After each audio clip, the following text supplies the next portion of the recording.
Hi, I'm Robert Osborne. Tonight we're honoring the beautiful Joan Leslie, who throughout the 1940s particularly was the actor that Warner Brothers Studios would turn to first when they needed the ultimate girl next door in a movie. And up next, Joan plays just that, a fresh-faced beauty who sweeps Fred Astaire right off his feet. Our film is called The Sky's the Limit. It was made at RKO in 1943.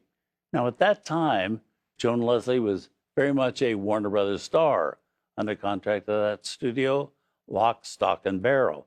And her popularity was very much on the rise. She just played opposite Gary Cooper in Sergeant York, and then Jimmy Cagney in Yankee Doodle Dandy, and made such an impression in the movie we just showed the hard way that her picture landed her on the cover of Life magazine, which was a huge deal at that time. So when RKO reached out to borrow her, the powers that be at Warner Brothers drove a rather hard bargain.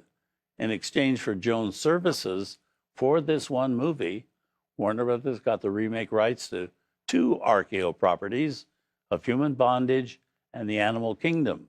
As for Fred Astaire, this film marked another attempt by him to find a new screen partner for him to dance with, now that his long and successful collaborations with Ginger Rogers had temporarily come to an end, with the 1939 biopic, The Story of Vernon and Irene Castle.